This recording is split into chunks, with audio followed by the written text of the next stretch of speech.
Qin Yichen melirik pihak lain, dan kemudian melihat ke depan dirinya sendiri. Dia diam-diam mengeluarkan batu foto dari tangannya. Sekarang saya ingin mengkonfirmasi beberapa hal dengan Anda. Anda hanya perlu menjawab dengan jujur. Pertama, apakah itu yang diminta Mahkamah Agung untuk Anda sampaikan? Utusan itu langsung menggelengkan kepalanya.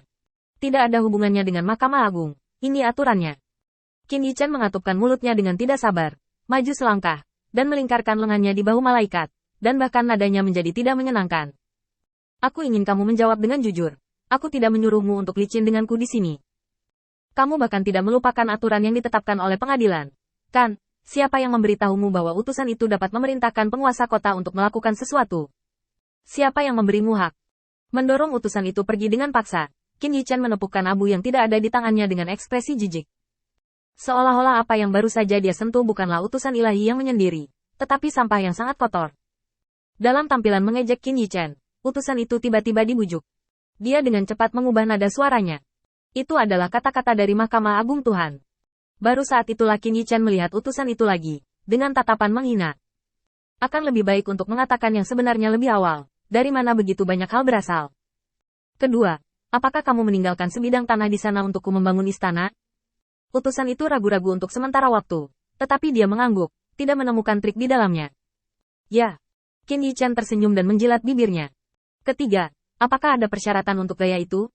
Jika demikian, tolong buatkan yang sudah jadi untuk saya dan kemudian bongkar. Saya bisa membuatnya sendiri. Malaikat itu menggelengkan kepalanya lagi dan lagi.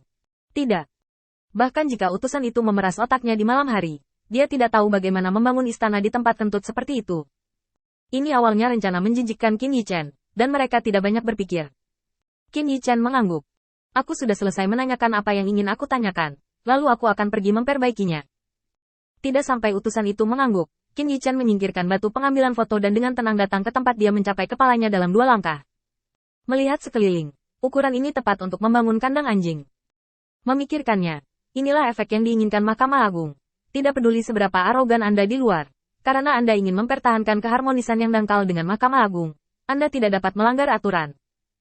Di bawah premis aturan dan peraturan, itu adalah tujuan sebenarnya mereka untuk menggerogoti pasukan dan bawahan Qin Yichen sedikit demi sedikit.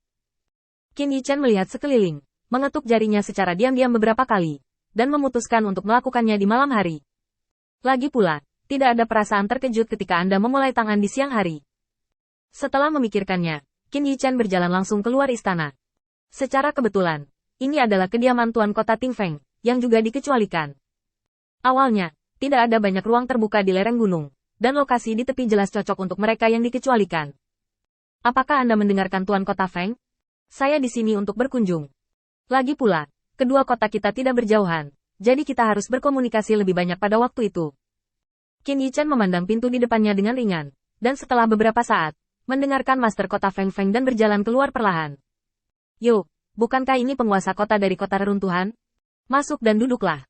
Anda, pejabat baru, belum melihat beberapa kebakaran ketika Anda menjabat, tetapi Anda telah kehilangan kota, dan saya tidak tahu. Apa yang Anda pikirkan? Masuklah untuk minum dan pergi, jangan membuatku kesulitan. Omong-omong, Tuan Kota Feng bukan idiot, meskipun dia memiliki hubungan yang baik dengan Qin Yichen di belakang layar, dan bahkan telah memulai beberapa transaksi. Namun jarak yang terlihat tetap harus dijaga. Mendengarkan Master Kota Angin belum lagi hal lain, ini dilakukan dengan sangat baik. Qin Yichen melihat pemandangan di depannya dengan ringan, tidak mengatakan apa-apa, dan menggelengkan kepalanya. Hanya minum segelas anggur dan tidak ada hubungannya. Utusan di samping melihat pemandangan ini, dan melihat postur Qin Yichen sebelumnya, dia berpikir bahwa Qin Yichen benar-benar ingin membuat kuil untuknya dari udara tipis. Siapa yang tahu bahwa ketika saya melihatnya di masa lalu, saya sebenarnya pengecut. Ini membuat utusan itu terkekeh untuk sementara waktu. Anda tidak dapat melakukan hal lain, menyombongkan diri jelas berada di urutan teratas daftar. Saat Qin Yichen masuk ke istana, Tuan Kota Feng tidak banyak bicara, dan membiarkan utusan itu mengintip keluar. Keduanya diam-diam mentransmisikan suara, dan komunikasi itu menyenangkan. Apakah kamu puas dengan tanah awan ini? Mendengar bahwa Tuan Kota Feng tidak melakukan terlalu banyak gerakan, suara transmisi suara sangat bersemangat. Tuhan, izinkan saya memberitahu Anda benar-benar bangsawan saya. Saya tidak pernah memiliki keberuntungan seperti itu dalam hidup saya. Dengan harga yang sama, kamu bisa membeli tanah awan sekitar 10 kali lebih banyak di sini. Aku benar-benar tidak menyangka bahwa diskon 30% yang kamu katakan adalah diskon 30% dari hargamu, yang benar-benar membuatku mengambilnya. Besar dan murah. Qin Yichen awalnya menawarkan harga persahabatan. Bagaimanapun, untuk kuil penguasa cahaya saat ini, sumber daya dan uang tidak terlalu penting. Hanya ketika ia menjadi sekutu dalam arti sebenarnya dan menjadi bagian dari kekuatannya, ia dapat memiliki nilai eksistensi. Adapun sumber daya, mengapa menyimpan begitu banyak, sebagai buku peti mati? Qin Yichen menghina praktik penimbunan sumber daya ini tanpa melakukan apapun. Tidak apa-apa, itu hanya untuk membuat beberapa teman. Jika Anda mendengar bahwa Feng Cheng sedang terburu-buru, Anda dapat berhutang kredit terlebih dahulu. Jika itu benar-benar tidak berhasil, Anda harus mendiskusikannya dengan penguasa kota Yue Cheng. Anda dapat berdiskusi dengannya.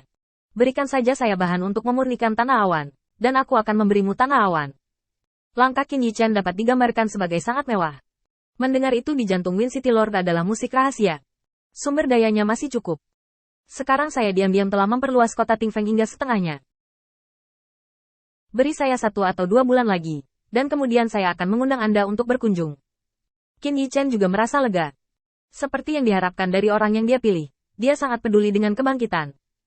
Dia mengambil gelas anggur yang diserahkan oleh Tuan Kota Ting Feng, menyesap perlahan, dan kemudian Qin Yichen langsung ke intinya. Pengadilan mempermalukan saya lagi, meminta saya untuk membangun istana di tempat sekecil itu. Tidak, datang dan beritahu Anda.